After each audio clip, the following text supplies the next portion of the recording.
Bem-vindos ao podcast Vozes do Saber e eu sou o João Marcos. Hoje nós temos a grata satisfação de receber o professor Júnior, um monstro da neuroeducação, conhecedor profundo de neurociência. Obrigado, muito prazer estar aqui com você, com vocês, né, com todos os espectadores aí do podcast e estou à disposição aqui para aprofundar e falar sobre neurociência, educação, sobre o que a gente pode usar a neurociência hoje na formação dos nossos filhos, né, e na própria formação nossa. Perfeito, né? Ótimo. Bom, o podcast ele é oferecido a vocês pelo Colégio Cognos. O Colégio Cognos é um colégio com princípios e valores cristãos. Então, isso significa que aqui dentro do colégio nós procuramos criar um ambiente educacional saudável, livre de palavrão, de bullying, de assédio e outras cositas mais, né? Brigas, esse tipo de coisa, né? A gente procura tratar as coisas aqui dentro com a ótica cristã, né? Não temos culto, missa, mas o colégio ele é baseado nisso aí. Nós utilizamos nesses princípios, né? Utilizamos o sistema Mackenzie de ensino. O Mackenzie, muito conhecido, 150 anos de experiência na área de educação, então nós estamos bem à frente aí do tempo, né? O colégio é muito bom, tem toda a estrutura necessária aí para você que está assistindo, se quiser vir para o colégio, ou se o seu filho também é uma boa opção para você trazer seu filho para cá. Ele é oferecido também pela Rivan Calçados, né? A Rivan é uma loja conceito aqui em Vargem Grande. Eles comercializam várias marcas, como Arezzo, Anacapri, Schutz. E o legal da Rivan é que eles têm crediário próprio, então você não precisa de utilizar o seu cartão de crédito. Dá para fazer até 10 vezes sem comprometer seu cartão. Então dá para você se vestir bem e ainda sair para jantar bem vestido sem comprometer seu cartão, né? O cartão você vai comprometer lá no restaurante, mas na Rivan não. Na Rivan você faz crediário próprio, então se você quer ser feliz e bem vestido, procura a Rivan. E também a Azione, que é a empresa que cuida do nosso marketing digital, que faz essa parte maravilhosa aqui da edição, filmagem e toda a parte de redes sociais, né? Muito bem, professor. Antes de nós começarmos, gostaria de oferecer-lhe um presente aqui Poxa vida, muito do nosso obrigado. podcast. Meu Deus. É, bem bacana mesmo. Nossa, uma caneca linda. Eu vou mostrar aqui para o público, né? Dá uma olhada. Mas essa é minha, tá? Essa é sua. Olha aqui, ó. Linda. Se você coleciona, você já pode colocar na sua coleção, ou se você quiser usar também, pode beber uma aguinha gelada aí com a sua caneca. Prontinho. Nós estamos fazendo o podcast aqui do colégio, então pode ser que você ouça alguns ruídos infantis, né? E alguns barulhos, tá? Acostumar. É assim mesmo, tá? Mas a qualidade do som aqui, fornecida pela Azione, é maravilhosa. Bom, a caneca é oferecida pelos personalizados LIF, tá? Eles fazem um monte de coisas com relação a esse tipo de trabalho, né? Brindes, canecas, camisetas, chaveiros, etc. Tá? Os créditos deles vão estar aí embaixo e vocês podem entrar em contato com eles. Bom, vamos lá, professor. Bom, você trabalha aqui no colégio, né? Certo? Nós conhecemos aí e batemos bastante papo sobre educação, né? Neuroeducação é uma área que o pessoal começou a estudar. Antes da gente falar sobre neuroeducação, me conta um pouco a sua atuação, onde é que você começou, como é que você está fazendo. Você disse que mudou, né, de uma área para agora. Mudou. Eu sou um professor de carreira, né? Então eu comecei na década de 90, aqueles meninos que estudavam ali em São Paulo, na USP, e que na década de 90 iam dar aula nesses colégios grandes de São Paulo, né? Uhum. E cursinho, eu comecei inicialmente com cursinho, com a garotada de 17, 18 anos em diante. Então, minha trajetória foi professor particular da rede privada de São Paulo, depois em Campinas, porque eu sou de Campinas, na verdade, né? E essa trajetória vem até hoje, né? Estou aqui, inclusive, continuando ela, porque é minha essência. A minha essência é lecionar. Eu tenho vocação de lecionar, né? Mas durante essa vocação, ocorreu comigo o que está acontecendo, acho que com a maioria dos brasileiros hoje, com a gente, principalmente depois da pandemia, que é a mudança. Dentro da vocação, você muda a forma na qual você atua, porque você se revê.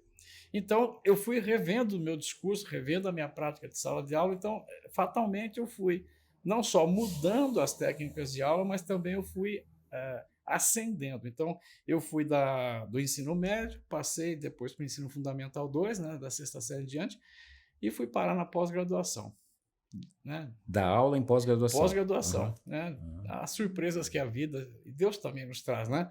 Então eu fui para a pós-graduação, por quê? Porque a minha primeira formação, eu sou geógrafo pela USP, né? Comecei um mestrado em geografia na USP e me tornei ambientalista, mas aquele ambientalista coerente, né? Uma proposta coerente, um método coerente. E acabei indo para a pós-graduação justamente dar aula em sustentabilidade. Então, acabei me tornando da Cátedra de Sustentabilidade no Senac de São Paulo, no IBMEC em São Paulo, na Faculdade Metropolitana em Campinas, ou seja, eu fiquei 15 anos formando também uma geração de especialistas, né? Então, para mim foi muito interessante, porque acabei lecionando para os filhos e para os pais. À noite eu dava aula para o pai e de dia eu dava aula para os filhos, né? Então, isso foi muito rico, né? Isso até quando?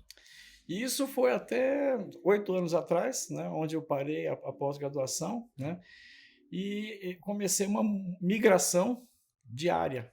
Então, na verdade, eu continuo docente, continuo dando consultoria, inclusive em empresas, né, nessa área de sustentabilidade. Nessa área de sustentabilidade, mas me chamou a atenção a área da neurociência, que é bem recente, ela é nova, e ela acabou me chamando a atenção por um fator muito interessante. Esse fator é o que leva as pessoas a aprenderem e mudarem. Tá. Você disse que a área de educação é nova para o público ou porque o pessoal já vem estudando neurociência? De uns 20 anos para cá, sim. Uhum. Mas na educação ela tem 10 anos de aplicabilidade, né? A gente pode ver esses métodos de inteligência emocional que estão entrando nas escolas, né? Várias metodologias. Isso é recente, isso tem 10 anos de idade. Muito novo. Então, a aplicação da neuroeducação dentro da escola. Até então, não se levava em consideração isso. O aluno ia para a sala de aula, abria os livros e tinha que aprender. Se não aprendesse, né? Exatamente. Não vou usar o termo aqui, né? Mas usava um chapéu de cone. Era isso. Não era, na verdade, há 20 anos atrás, 15 anos atrás, seu João, não era diferente do que era para nós dois. Não era diferente. Então, a educação no Brasil, na verdade no mundo, né, a educação é um dos últimos setores que veio correr atrás para acompanhar as mudanças tecnológicas e as mudanças da própria forma de se aprender. Então, o problema que eu vi aí é que a educação ficou para trás, ficou atrasada, né? Os métodos são antigos. Isso me incomodava. Me incomoda e me incomodava profundamente, porque havia um momento que eu vi, tanto em São Paulo, inclusive na pós-graduação, mesmo no ensino médio, em Campinas, em grandes escolas que eu dei aula, a gente, no fundo, via a insatisfação dos professores, né? Uma insatisfação dos alunos. O que nós estamos fazendo nesse tempo nosso aqui, né? O que nós estamos valorizando aqui? Como é que nós estamos aprendendo aqui? Então, a gente percebia que existia um incômodo, né? Tá, agora vamos tentar fazer uma análise aqui. Nós somos da old school, né? Eu sou da década de 60, né? Nasci em 64. 70. Você é um pouquinho mais novo que eu, mas nós aprendemos com o método antigo e aprendemos, certo? Estamos aqui conversando, temos conhecimento porque a gente usou o método antigo.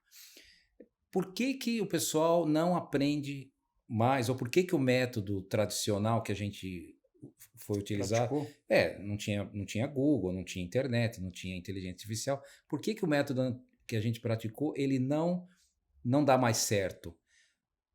Por que tem que necessariamente... Eu sei que tem, a gente está, inclusive o colégio é muito à frente disso aí, a gente pesquisa, você sabe, estamos sempre buscando, mas a gente sabe que tem que mudar. Mas por que mudou no ser humano de que o método tem que ser mudado e se você tentar um método antigo, não faz mais sentido o aluno entrar em sala de aula e ele olha para aquilo e fala, para que eu estou aprendendo isso? A gente não questionava isso antigamente, né? Não. Na verdade, tem alguns processos bastante complexos que é uma mudança da sociedade como um todo. E a escola está sentindo o impacto disso, né? Então, o que eu imagino? Aquele aluno lá na década de 90 que eu fui dar aula, né? Que o senhor também entrou em contato lá na década de 90. Sim. Aquele aluno era muito igual a minha pessoa. Então, eu vou dar um exemplo prático aqui, vamos questões bem práticas mesmo. Tá. Quando a gente ia discutir, por exemplo, em sociologia, né, vamos falar sobre riqueza, né, distribuição de renda, riqueza.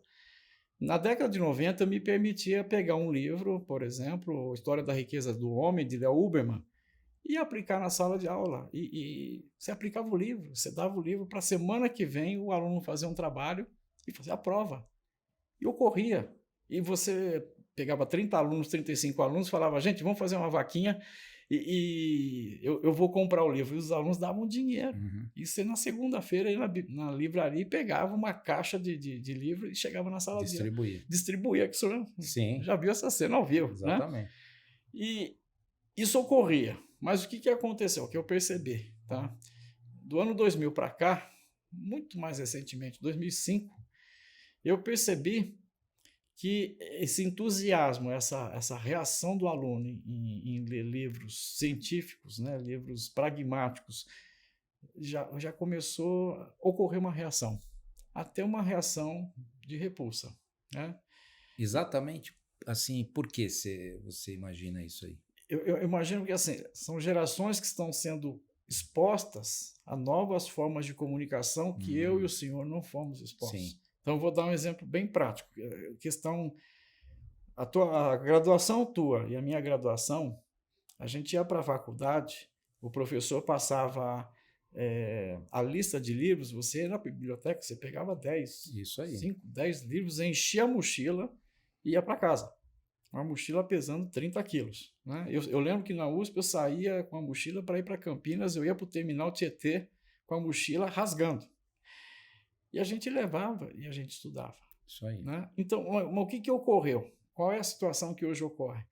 Hoje a situação que ocorre é que a forma de obter conhecimento hoje não funciona. Por quê? Porque o conhecimento, eu até trouxe um aparelho aqui para dar um exemplo, o conhecimento está aqui. Na verdade, aquelas pilhas de livros que eu levei para casa e trouxe, está aqui dentro. É um Kindle, né? Está aqui dentro. Cabe 40 mil livros. Então, a minha biblioteca está na minha mão.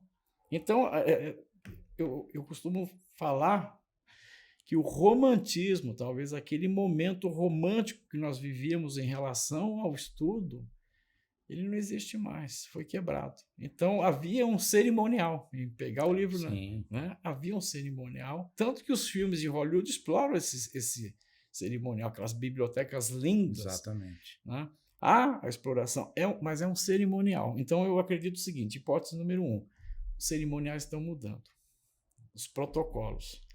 Então, esse cerimonial, de eu pegar 10 livros e levar para casa... Não faz sentido. Não faz sentido. Tem aí. Está aqui. Sim. Então, já há uma quebra. Né? E como eu vi em sala de aula tanto da sexta série para o ensino médio e na pós-graduação, eu vou dizer aqui que eu vi um fenômeno que não se manifesta somente nos pequenos. Adultos fazem isso. De uns últimos 15 anos a 20, as pessoas passaram a usar em sala de aula o celular. Começaram a abrir os celulares. E se a aula não está interessante, o tema não está interessante, não está chamando a atenção, a pessoa não tem escrúpulo, ainda mais na pós-graduação. Ele abre o celular e fica olhando, vê a agenda, vê os contatos. Né? Então, o segundo aspecto que eu estou enxergando é com relação à linguagem, à comunicação. Então, é uma geração que a forma de você atingi-los, a comunicação mudou. Então, eu vou dar um exemplo bem direto. Uma aula de 50 minutos era muito mais fácil dar ela 20 anos atrás. Uma aula de 50 minutos. Hoje, qual que é o problema? Essa geração, essas mais novas, elas são expostas a mídias tremendas, que usam técnicas de neurociência, de neuromarketing, usam técnicas poderosas que atraem, que chamam a atenção, que prende. Né? É Netflix concorrendo, é Amazon Prime concorrendo, né? Eu tô assistindo uma série agora da Isaac Asimov, Fundação, na Apple TV, é formidável. Cada episódio, se eu fosse para ler isso, eu não ia ler hoje, mas cada episódio é simplesmente fantástico. Bom, então eu vou anotar aqui como é que é a Fundação do Isaac Asimov, porque eu tenho o livro dele, que são os três... Os três tomos. Tá lá, mas lá. O livro é muito grosso. Mas é legal. Mas o senhor entende que assim, a gente tem o livro, mas se você pegar a série, você assiste. É. Eu não sabia que tinha essa série. Vou Acabou de assistir. lançar na Apple TV a dica para você que está em Pronto. casa. Já A Isaac Asimov Foundation. Tá na Apple TV. Apple TV, imperdível. Então, o segundo aspecto que eu estou levantando é que as gerações recentes, elas se comunicam de formas diferentes. Então, o que está ocorrendo, de fato? O cérebro deles, a mente deles, não opera no processamento de informações da mesma forma que a nossa mente operava. Ou seja, o pessoal, eles ativaram outras áreas ou fizeram com que certas áreas trabalhassem de outra forma? Seria isso? Exatamente. Tem dois aspectos que a neurociência hoje pega bem, né, dessa mudança. Primeiro é a introdução de neuromarketing e de neurociência na produção de audiovisual. Né? Aquela brincadeira que há uns anos atrás brincava-se, mas hoje é sério. Que enquanto você está trabalhando no teu trabalho, se matando para pagar as contas de casa, o teu filho está em casa exposto aos doutores em neurociência de Harvard, dando consultoria para a Google. Sim. Então, o que acontece? Ligando a inteligência artificial, hoje, essa geração sofre um bombardeio de algoritmos. Tá. Então, eles recebem conteúdo sob medida. Então, é diferente da escola. Então, olha a diferença que a gente tinha. Sim. No passado, o professor entrava na sua sala de aula, o senhor estava sentado ali, a gente estava sentadinho. Então, a hora que ele entrava na sala de aula, o que ocorria? Ele nem sabia quem era o João. Não sei quem é esse cara. Então, ele já entrava com o método pronto, o livro estava pronto, a matéria tinha que ser aquela. E ele simplesmente se dava ao luxo de colocar a matéria na lousa. E ele era o detentor do conhecimento, ou seja, tá ali, se você piscar o olho, você perde a informação. Perde a informação, exato. E outra, de certa forma, ele não conhecia o funcionamento da tua mente. Então, a aula era dada pela média. Né? Tá. O professor ele dá aula pela média. Né? Professor antigo. Mas, nesse sentido, o que aconteceu? Essa aula, hoje, ela não funciona por quê? Porque as mídias digitais hoje, mesmo do celular, qualquer meio, não importa o formato, mas o que importa é a técnica. Essa mídia, ela te estudou antes de projetar. Sim. Né? Então, a hora que você abre o Netflix, na verdade, os algoritmos já sabem, o seu João gosta dessas séries. Entendeu? E até é comprovado, se você abre as telas de Amazon Prime na sua casa, eu abro na minha, as telas Sim, diferentes. Então, aí o que acontece hoje, né? Essa geração, que é o segundo aspecto, né, que eu ia colocar. O que me chama a atenção nesse segundo aspecto são gerações que sofrem ofertas de informação sobre medida, sobre conhecimento profundo das necessidades da pessoa e usam uma famosa molécula que a neurociência hoje está falando demais, que é a dopamina. Isso. Entendeu? Uhum. Depois eu vou falar um pouquinho dessa questão da dopamina no aprendizado, que é uma questão fundamental, que a escola antiga nem sabia que existia. Agora, me diz, a gente sabe que você consome conteúdo na internet, né? Netflix, Amazon, Instagram, etc. Tal, conteúdo superficial. Você não vai lá ter uma aula de filosofia, de sociologia, Perfeito. de história, de geografia, de matemática no Instagram, né? Perfeito. Eu já até vi algumas coisinhas que o pessoal põe uns joguinhos, negócio assim, uns testes, né, para você checar e tal, mas é mínimo, né? Então, eu entendo que tem a questão da dopamina, realmente aquilo ali vicia você mesmo. Quando você vai ver, tá 1 hora lá rodando no negócio, tá bem legal, é bem legal, mas ele não te passa conhecimento formal, né? Que nós aprendemos, que hoje não necessariamente o conhecimento formal é tão necessário assim, porque, por exemplo, você pega um software o aluno vai estudar cálculo integral e trigonometria, etc. Aí ele vai lá num software qualquer de engenharia, coloca os parâmetros, ele já te dá o projeto prontinho, ó, só pega a lista de material e vai na loja de construção e constrói. Como é que fica isso daí? Como é que fica? Então, existe um dilema hoje, né? Eu acho que é um paradigma que está sendo muito debatido, que inclusive o Kai-Fu Lee fala, vários autores estão discutindo, que é o seguinte: Hoje, vou dar exemplo de iluminação, que é um setor que eu até estudei, achei bacana, eu fiz um curso de Lighting Designer, designer de luz, Tá. né? Iluminação. Iluminação. E aí, durante o curso, feito pela EBAC de São Paulo, a Escola Britânica de Artes, eles oferecem um software que vem junto com o curso, do qual você recebe o download e você vai no cliente, abre o software e a pessoa fala, eu quero minha casa assim, intimista assim, eu quero que ilumine aquele vaso, e você vai colocando parâmetros e o software faz todo o cálculo da quantidade de luz, né? Se é o DR da luz, se é 100%, se não é. Enfim, o software dá, inclusive, as lâmpadas que você tem que comprar. Um aspecto da inteligência artificial que eu acho o seguinte, a formação formal, esse conhecimento formal, hoje ele está virando uma enorme enciclopédia na internet. Então, é o aprendizado profundo de máquina, o Deep Learning. Né? Então, a máquina hoje, conforme você fala com o seu chat GPT ou você digita no teu Google, ele tá aprendendo. Então, esse conhecimento formal mais básico, que a gente fala escolástico, que vem lá do passado, esse conhecimento vai estar todo disponível na internet, a gente não vai precisar acessá-lo. Praticamente, alguns cálculos de trigonometria não vão existir na prática, ninguém vai perder tempo com isso.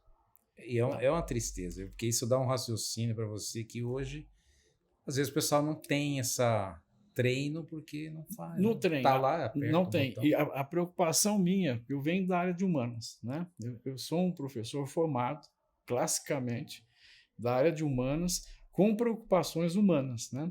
Então, um tema que me preocupa muito, que eu acho que deve ser um tema a ser discutido com mais profundidade, por exemplo, é a ética. São questões éticas. Por quê? Porque a IA, de certa forma, ela vai trocar setores inteiros. Ela vai gerar desemprego. Jeremy Rifkin, em 1995, falou isso. Né? Em 1995, ele escreveu um livro bombástico dizendo o fim dos empregos. Né? Na época foi criticado, malharam o coitado, arrebentaram com ele. Mas hoje ele está comprovando, a IA veio para isso. Então, vamos lá. Existe um conhecimento formal que eu acredito que já vai ser incorporado para o Deep Learning, vai ser disponibilizado para qualquer um em termos práticos. Só que existe um novo conhecimento que a neurociência hoje tem aventado a hipótese, que é um conhecimento profundo, ou seja, é a metacognição. Então, o que está ocorrendo? A nossa geração foi preparada cognitivamente. Hoje, o convite que está sendo feito para essas gerações novas, até para nós dois, né, para a nossa geração, é você pensar a respeito daquilo que você pensa. Então, é o que a gente chama de um conhecimento profundo a respeito das coisas. São definições, por exemplo, são conceitos bastante abstratos que o ser humano é capaz de fazer, de definir como ética, questões éticas, né? E que a máquina ainda não faz. Então, por exemplo, uma das brigas da IA, os que são contra essa ideia, por exemplo, o Kurzweil é contra a ideia de que a IA vai entrar na questão ética, as máquinas vão resolver dilemas éticos de um julgamento. Né? É bem complicado. Bem complicado, porque o ser humano ele tem a capacidade de metacognição, ou seja, ele pensa a respeito daquilo que ele não pensou, ele pensou. Então, esse algoritmo humano da dúvida ainda é mais poderoso do que o algoritmo da IA, né? Da IA. Então, mas aí que é a pergunta, esse novo conhecimento ainda está se formando. Sim. Ele ainda vai se formar. Então, talvez a matemática, vamos dar um exemplo, né, que a gente tem acompanhado bastante isso na IA.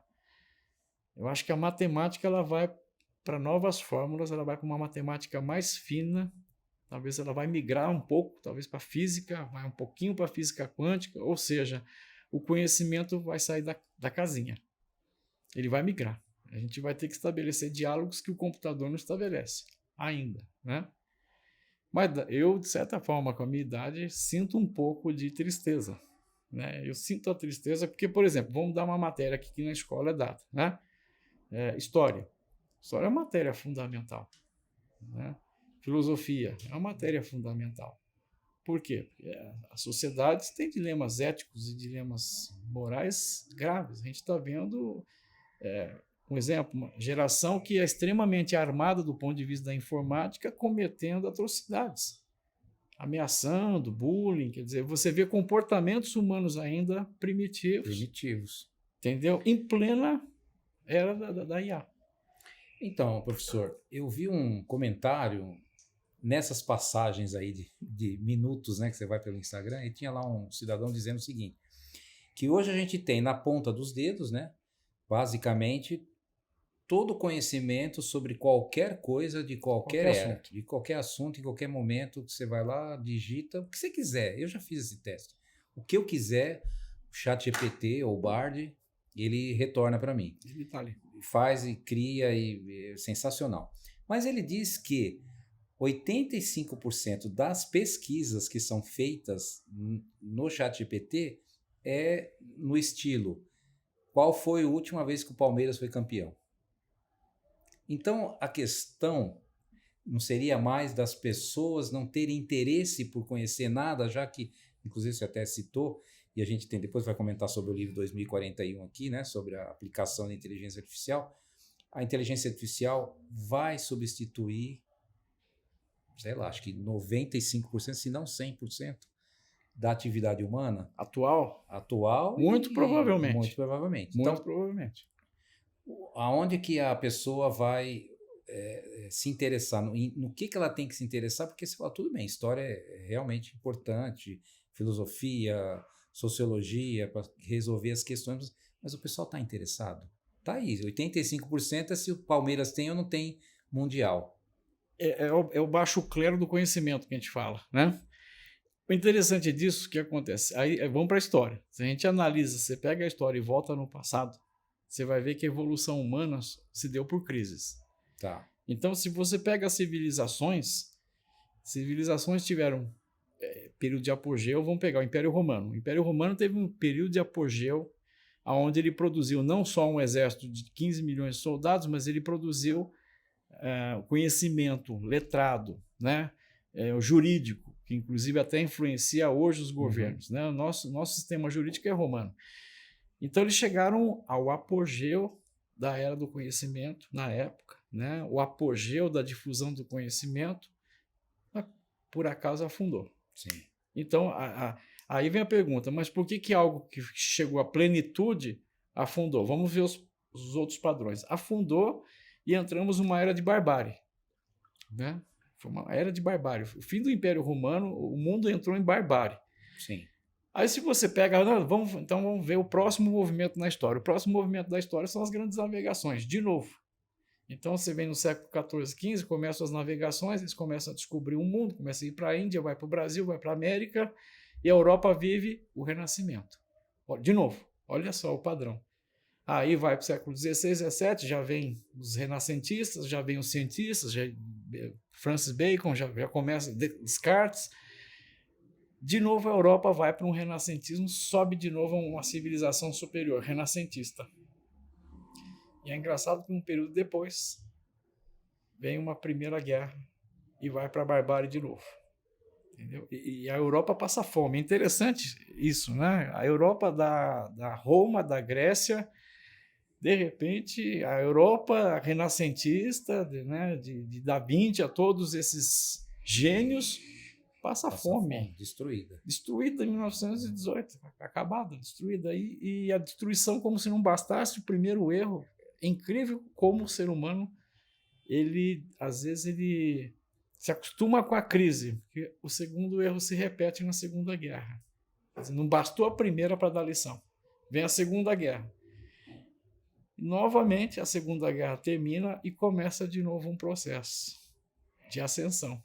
Novamente. Aí mundial, não mais europeia, não é mais pontual. Hoje a gente tem um período de ascensão planetária. Sim. Esse período está espalhado. Então, a China, por exemplo, esse período é único. É aí que eu quero colocar essa questão para o senhor. É um período único, porque pela primeira vez não surge um Império Romano. Surge um Império global, né? Global. Porque aí tem China, tem Índia.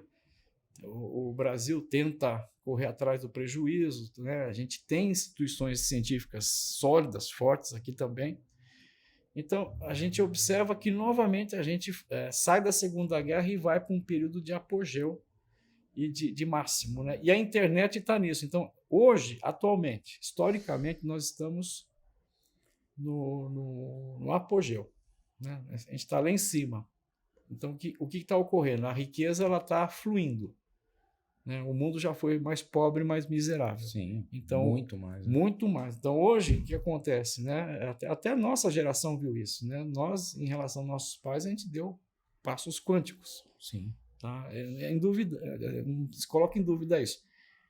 Mas aí temos um problema, seu João, que eu observo. Né? Como um professor que também estudou história, eu observo. Fatalmente, a gente, nesse ápice, a gente corre o risco de novo de novamente passar por uma crise. Só que essa crise hoje é diferente. Essa crise não são de empresas nem de países. Porque não vão quebrar. Estados Unidos não vai quebrar, não vai afundar. Não. A China vai ultrapassar, ok. Mas a crise não vai vir disso. A crise dessa vez vai estourar sobre as pessoas. Aí o que eu falo? Vai se formar, seu João. Fatalmente, o que a gente observa? Gente que vai se engajar na indústria 4.0, entendeu? Vai se engajar na chamada economia do conhecimento, certo? Só que dessa vez muita gente vai quebrar. A quebra, eu estou aqui. Quebrar em que sentido você fala? Quebrar de não acompanhar, negligenciar. O conteúdo está todo na internet, então é um risco. Se está tudo no Google, para que eu vou assistir essa aula? Exatamente. Né? Para que eu vou faculdade? Né? Hoje um dilema que eu estou vendo bastante forte, hoje uma briga que eu tenho em sala de aula, que eu vejo, e não é aqui no colégio, todos os colégios, é uma geração que deixou de sonhar alto. Fala, cara, vai fazer Harvard, vai... Né? Isso realmente o pessoal não está muito interessado. Não está. A maioria, né? A grande maioria. Tem gente interessada, mas não é a maioria. Então, é um sintoma. Por quê? É um sintoma justamente de que essa parte da humanidade que fala, está lá no Google, está na internet, então a hora que eu precisar, eu vou usar. Bom, primeiro precisa saber procurar, né? Exatamente. Saber procurar. Tem o chat GPT, você não sabe falar com ele, ele não vai te ajudar. Hoje eu observo, né, nós estudamos já bastante há 40, 50 anos. Então, o que acontece hoje? É fatal isso. Eu vou dar um exemplo prático. O senhor vai hoje numa biblioteca, o senhor sabe comprar os best-sellers, o senhor compra os melhores livros.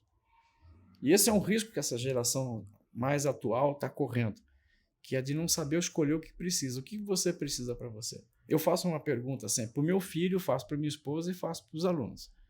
O que você precisa para você, para o futuro? Você tem pensado o que você precisa saber? Não é o que você precisa ter. Exatamente. Porque nós estamos na era do conhecimento. Certo? Então, é praxe. Vamos lá. No passado, se o senhor fosse de classe média alta e eu fosse de classe média baixa, as chances do senhor prosperar, entrar numa boa universidade eram totais. Hoje, isso está mais igualado. Por quê? Porque você tem isso aqui hoje. Qualquer moleque hoje tem um Wi-Fi, então vamos lá. Qualquer um tem um Wi-Fi com celular. Tá. Se tem um Wi-Fi com celular, vamos ser práticos. Então, hoje, você não pode ter desculpa que você... eu não tenho livros para ler. Eu vi no... não tenho livro, não tenho biblioteca. Não, cara, você tem uma biblioteca no alcance da mão. O senhor e eu tinha que andar 10 quilômetros. Exatamente. Certo? Copiar tudo lá, não tinha nem copiador. Não tinha nem copiador, não tinha dinheiro, né? Que às vezes a gente chegava lá, ia pedir a cópia, e na hora de pagar, já aconteceu isso várias vezes comigo, né? Ia pagar a cópia, cadê o dinheiro no bolso? Então, fato. Qual que é o fato?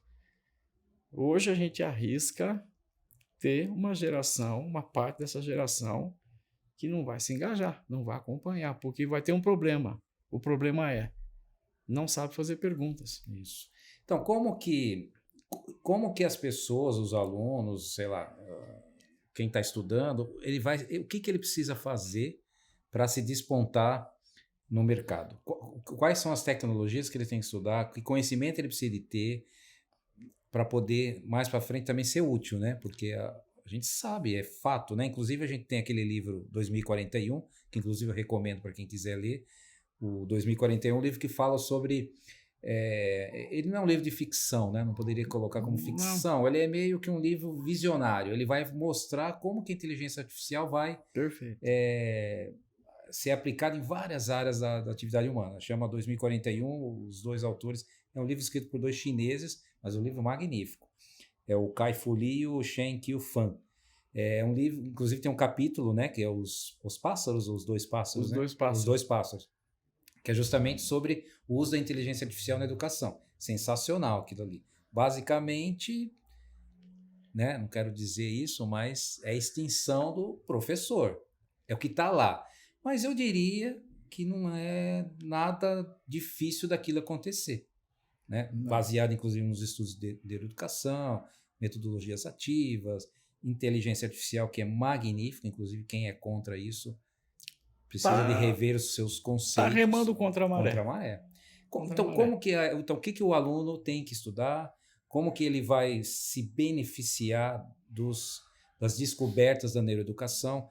Sim, a gente sabe, o conhecimento está no Google, besteira também você ir agora resolver ir lá na biblioteca, abrir uma... Inclusive tem uma Barça aí, né? Se quiser levar para a coleção. Quer? Não. Não. Vai pesar na minha prateleira. A minha prateleira já está torta. Se eu pôr uma Barça, vai cair tudo. Eu tive que pôr de ferro aí. Tem Barça, Mirador e tem uma outra aí também. Então tá lá, quem quiser se arriscar. A Barça está aqui. Então, o que o aluno precisa? Como é que vai funcionar tudo isso daí? Neuroeducação está aí, é sensacional mesmo. A gente lê muito, né, discute muito sobre vários livros. Sim. Né? Esse livro, por exemplo, do Sem Limites aqui do Jim Quick, né? Excepcional, é outro livro que eu recomendo quem quiser ler. Então ele passa princípios, né? Exato. Baseado no que o conhecimento está ali. Aqui, ó. Tem 2 quantas Barças tem aí? Aqui? Deve ter umas 50. Umas 50 Barças, tranquilamente. E aí, como é que a gente resolve esse dilema? Então, tem uma questão hoje, está muito clara na neurociência, que é o seguinte. Hoje, o conhecimento, né, todas as informações que estão lançadas, tá, elas estão disponíveis. O grande problema é o seguinte. Primeiro, eu preciso resolver antes o que eu quero. Né? Então, essa geração, mais do que a nossa, vamos para a nossa geração. Nossa geração no passado, você entrava na sala de aula, o discurso era assim, independente de para onde você vai, o que você vai fazer, assista essa aula, estude esse tema, porque pode ser que seja necessário. Ok. Sim. Era bem isso daí. Basicamente tudo, né? Tudo. Né? Então, eu tinha um preceito assim, na dúvida, aprenda tudo. Exatamente. Porque eu não sabia o que eu ia usar. Né? Hoje, o que ocorre? Hoje, você tem um novo conhecimento da neurociência que coloca o seguinte, cada um de nós tem um cérebro que funciona de acordo com uma forma única. Então, as aprendizagens múltiplas, né, as múltiplas formas de aprender são inerentes a cada pessoa. Cada uma tem uma forma de aprender e cada uma em cima daquilo que você gosta, que está ligado à sua vocação, à sua essência. Né? A sua essência é a sua essência, ninguém vai substituir. Então, isso te foca, te leva a aprender determinados temas. Perfeito. Tá? Então, hoje, o que a neurociência propõe? Hoje ela propõe que o ensino, inclusive a proposta do livro, né, 2041, que ele coloca, das edutechs, é que seria ideal que a educação fosse 1 a 1, peer-to-peer. Sim. Né? O quadro perfeito. Tem até o tutor digital, né, que acompanha os alunos. Que acompanha os alunos. Então, o quadro perfeito seria 1 a 1, por quê? Porque em cima da tua vocação, da tua forma de raciocinar, quer dizer, nós não temos a mesma forma de raciocinar. Sim. O cérebro é não linear. Né? Então, cada um tem uma forma de construir o raciocínio, a compreensão do mundo. A neurociência ela é bem clara. Né? O que acontece? Hoje, já se sabe que o nosso cérebro é uma caixa presa eternamente dentro do escuro eterno. E tem sensores. Como assim?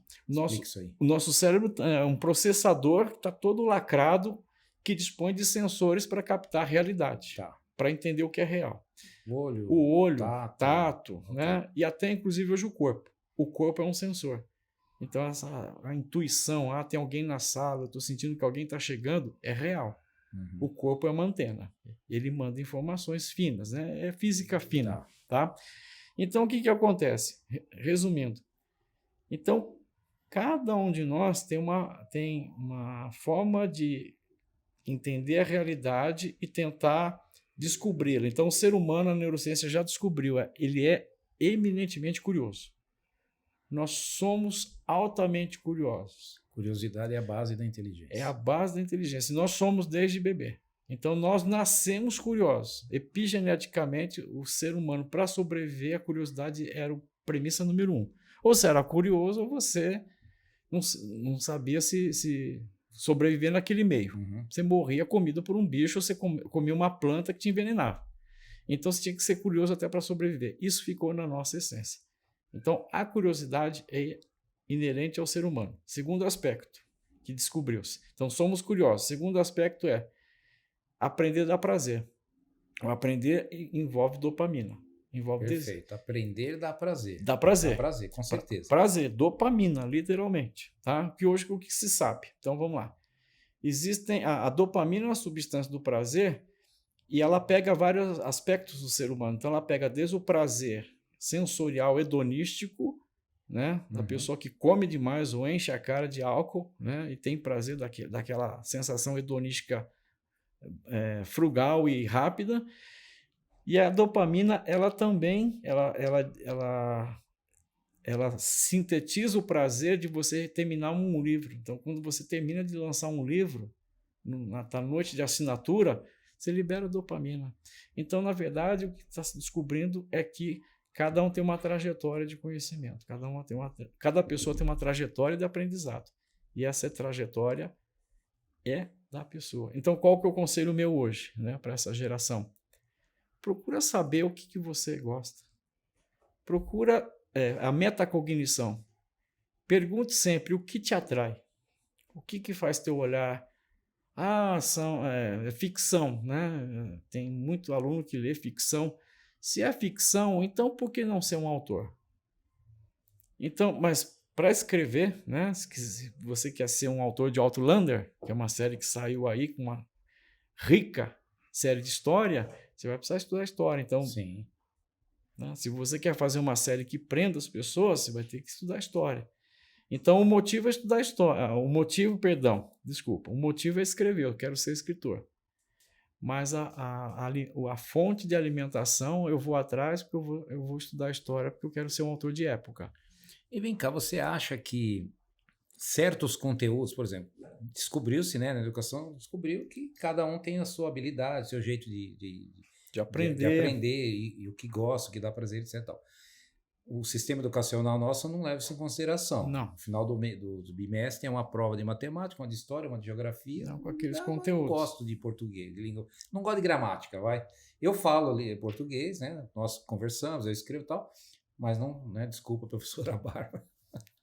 Mas não é uma coisa que me dá prazer algum, entendeu? Porque eu não gosto, eu gosto de matemática. Exato. Sou formado em matemática, gosto de tecnologia, né?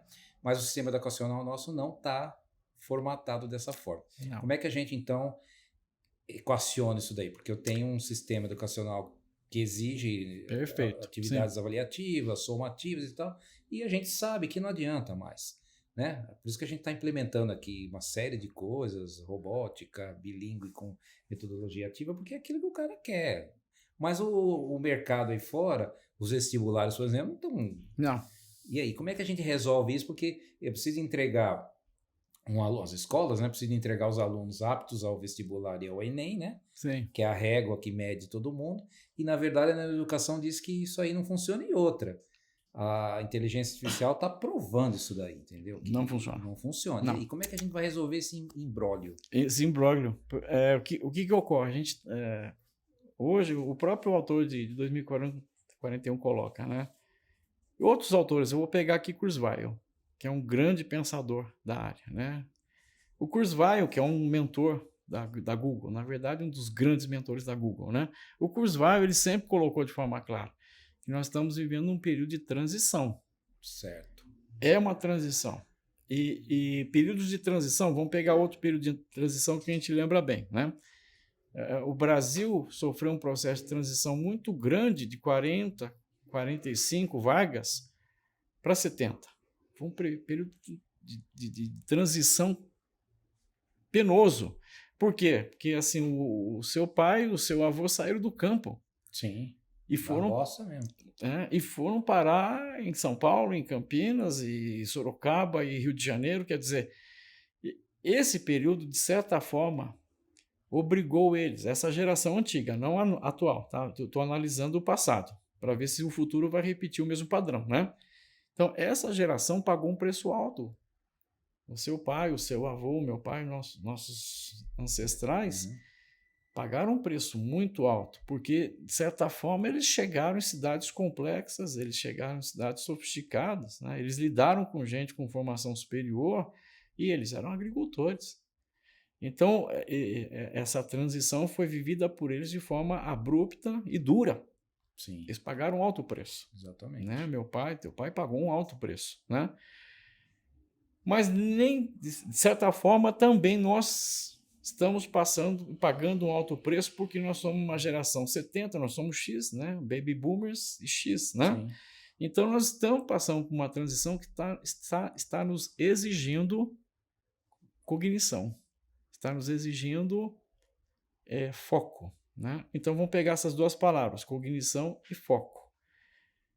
Nós estamos passando exatamente com essa geração que chegou aos 18 agora, eles estão passando de novo por uma transição que o teu pai passou, que nós passamos, só que essa é diferente.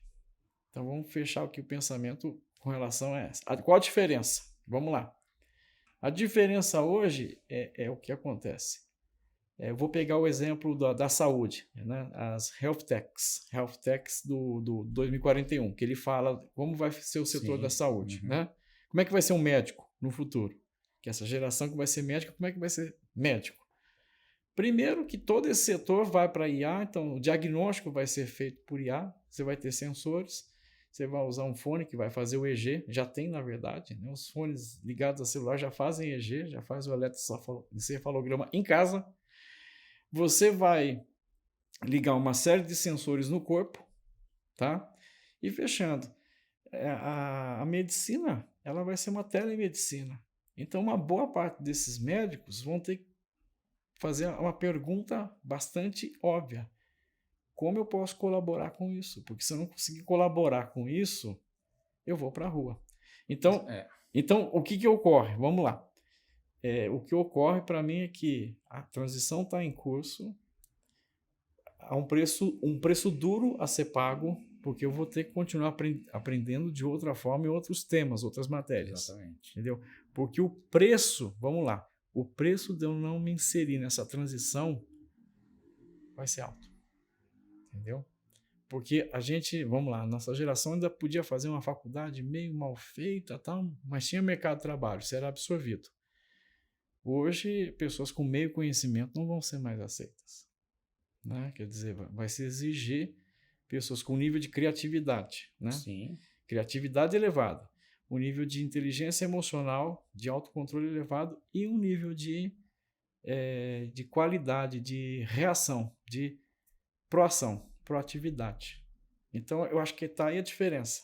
As matérias antigas não trazem proatividade, não exercitam criatividade e não trazem nem muito estímulo. Então, vai surgir uma nova grade, seu João, fatalmente. Vai nascer uma nova grade. Sim.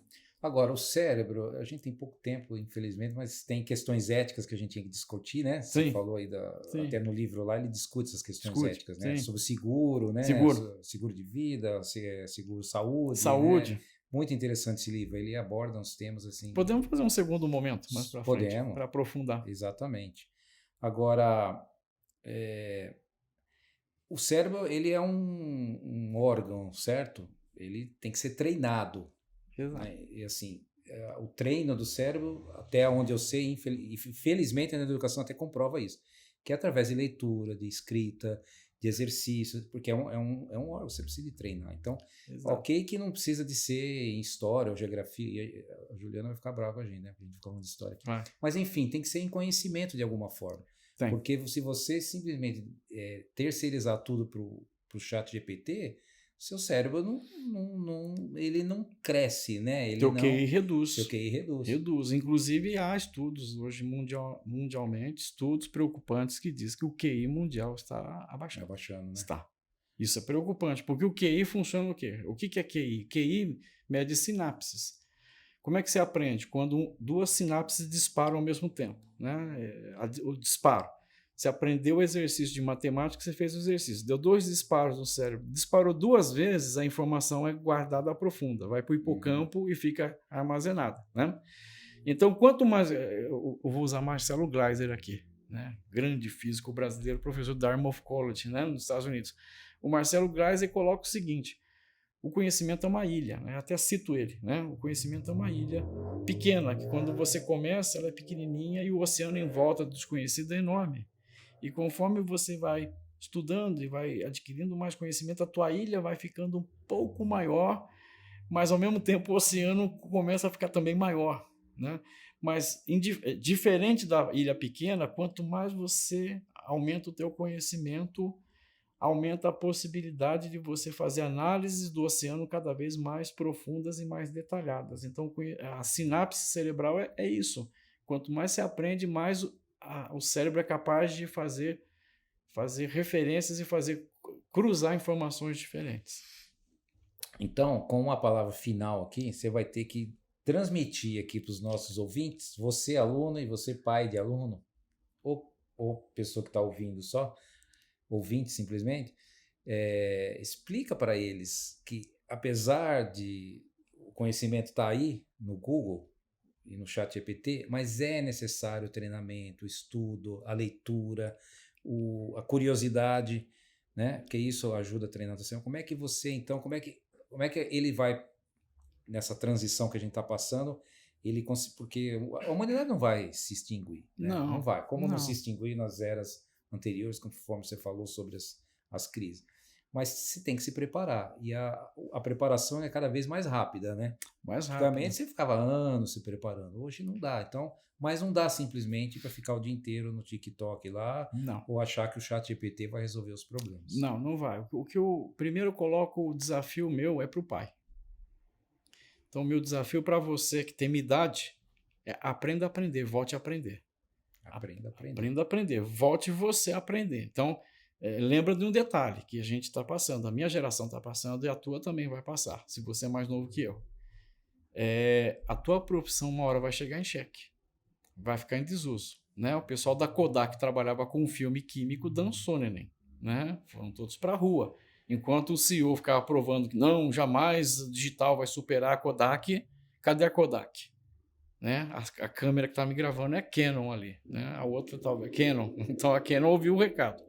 Então o desafio primeiro ao pai, desafiando você, pai, volte a aprender, mude de carreira, vá para outra área, às vezes sai da tua área, você está há 30 anos já, você já está em quiet quitting, né? Quiet quitting é aquela atitude de, já estou acostumado, né? Tá tudo assim, já sei como fazer, não preciso de mais nada. Saia do quiet quitting você. Entendeu? Você saindo, leve teu filho junto. Então, aquele programa que eu sempre falo, vai pro shopping, não vai no boliche, entendeu? Para um pouco de ir no cinema e ver devaneios de Hollywood. Passa na livraria, entendeu? Passa numa livraria, deixa seu filho escolher um livro, deixa ele solto, entendeu? Porque, veja bem, o livro, isso é fato, o livro jamais vai deixar de existir, o conhecimento jamais vai deixar de existir. Você não pode desistir do conhecimento. Isso é fato, entendeu? Então, o meu grande conselho é isso, é que o pai e a mãe tenham consciência de que também o seu emprego e também o seu futuro pode estar à risca. Ninguém está imune, seu João. Sim, com certeza. Nenhum setor. Mais, né? Motoristas de táxis vão perder para carros autônomos. E até professores, a minha profissão que eu estou falando, professores vão perder o seu emprego porque a IA vai oferecer cursos maravilhosos de história direto dos Estados Unidos, né? A Khan Academy vai dar um curso, enfim. Que inclusive ela já tem, né? Já tem. O Camigo. Camigo. Ele é o tutor que o tal do Kai que ele tinha avisado que já está funcionando. Já está funcionando. Exato. Então eu acho que a gente está num processo de crise, sim. E esse processo exige concentração e exige que a gente observe para onde a gente vai. Entendeu? E é um exercício que o pai e a mãe têm que fazer, porque também o pai e a mãe estão em quiet quitting. Exatamente. Está em ponto morto. Olha, o assunto... vasto. Eu fiquei só na primeira pergunta. Tem muita coisa para falar. Eu gosto muito, né? Depois que conheci o professor Júnior, também a gente se afinou bastante no conhecimento. Neuroeducação é muito legal, o cérebro é maravilhoso, é uma coisa sensacional. Tem muita coisa para ler, muita coisa para fazer. E a criatividade, eu acho que é um negócio inerente ao ser humano e nenhuma vai tirar isso da gente. Mas criatividade só vai funcionar com conhecimento. Com conhecimento e com treinamento. Não dá para nascer criativo, vou criar. Não. Tem que ir atrás, tem que pesquisar. Como diz, né, um ditado, né, que